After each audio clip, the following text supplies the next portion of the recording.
ብቻግን አለው ለምልክት ዝም ብዬ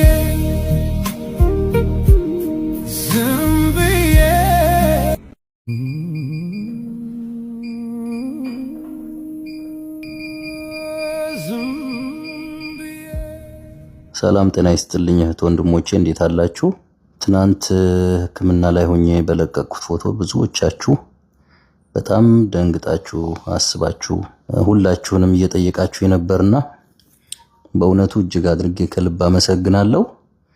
ያው ይህ ህመም ከጀመረኝ ኦሬዲ ትንሽ ቆይቷል፣ ግን ያው የሥራ ጫና ይሆናል በማለት በቤት ውስጥ በሚደረግ ትሪትመንት ነበር ቀለል አድርጌ ሳየው የነበረው። ያው ብዙዎቻችን እንግዲህ ደህና እንመስላለን ከላይ፣ አንዳንድ ጊዜ በውስጣችን ግን ብዙ የሚያሳምሙን ጉዳዮች ይኖራሉና ከጊዜ በኋላ ግን ያው ህመሙ እየጨመረ ሄደና ከስራ እስከ ማስተጓጎል አይነት ድረስ ደረሰ ማለት ነውና አሁን ፈጣሪ ይመስገን ያው ህክምናዬን እየተከታተልኩ ነው።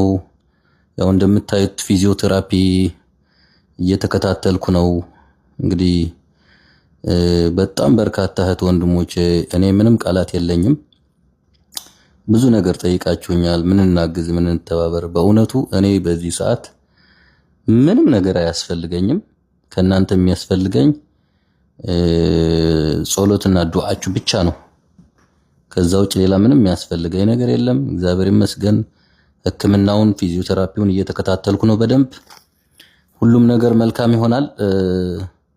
እስከዛሬ በሳቅ የሸፈነው ህመም ከዚህ በኋላም እየሳቅን እናሸንፈዋለን።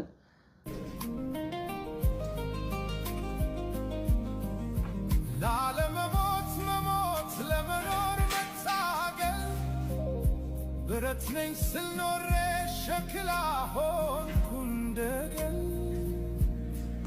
ስብርብር እንክትክት ጊዜ ሁን ያለኝን በምኔ ልመክት ብቻ ግን አለው ለምልክት ዝም ብዬ። በጣም ያሳዝናል። ይህ ታታሪ ወንድማችን ብሬክስ ሀበሻዊ በአሁን ሰዓት የጤና ችግር ገጥሞታል።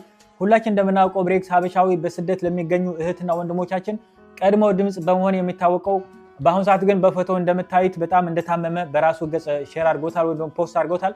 ስለዚህ ብሬክስ ሀበሻዊ ሁላችን እንደምናውቀው በቅርብ ቀን እንኳን ስለ የሃናን ሁኔታ ለማወቅ ቀንና ሌሊት ሲሰራ ነበርና ምናልባት ብሬክስ ሀበሻዊ ህዝቡ በጣም ይወዳል እና እህቶቹ ወንድሞቹ በጣም ይወዳልና በአሁን ሰዓት ግን እንዲህ ታሞ ስታይ በጣም ያሳዝናልና ሁላችን በጸሎታችን እንድናስታውሰው ያህል ነው።